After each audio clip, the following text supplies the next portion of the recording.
2006, programmer Jed McCaleb dreamt of an online trading platform for the fantasy card game Magic the Gathering. This would allow players of the game to buy and sell its playing cards in a similar fashion to stocks. In 2007, McCaleb released this platform under the name Mt. Gox, shorthand for Magic the Gathering Online Exchange. However, after merely 3 months he decided to ditch the project, deeming it unworthy of his time. 3 years later in 2010, McCaleb read an article about Bitcoin and saw the potential for his platform to become the main Bitcoin exchange. Upon realising the monumental implications of such a platform, he stated in a forum post that, "But to really make Mt. Gox what it has the potential to be would require more time than I have right now. So I've decided to pass the torch to someone better able to take the site to the next level." That man was Mark Capellis, who later that year in 2011 would allow the exchange to get hacked for nearly $9 million worth of Bitcoin. Despite the setback, Mt. Gox was handling 70% of all Bitcoin transactions in 2013. But things weren't so smooth behind the scenes. Suddenly he's the Wolf of Wall Street in a way, and he was ill-prepared. On the 24th, Mt. Gox stopped all of its trading. Suddenly, it went offline.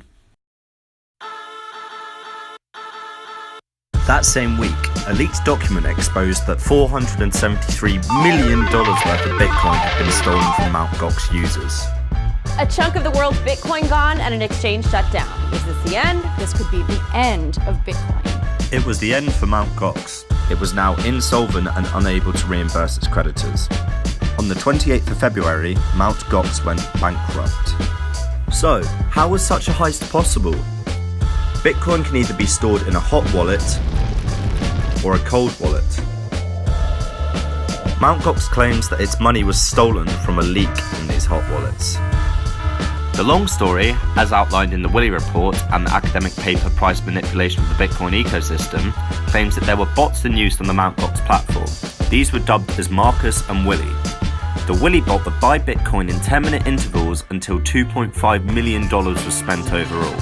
Then another account would be made and the process repeated for months. This heavy trading signaled to the market that Bitcoin was doing very well, giving confidence to investors and raising its price.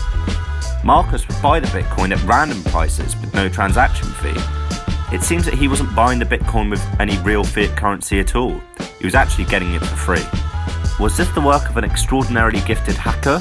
The more interesting question is whether it was Capellis himself.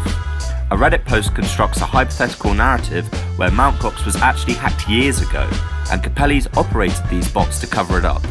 If this is true, who knows what exchanges are manipulating their prices? So, what do you think?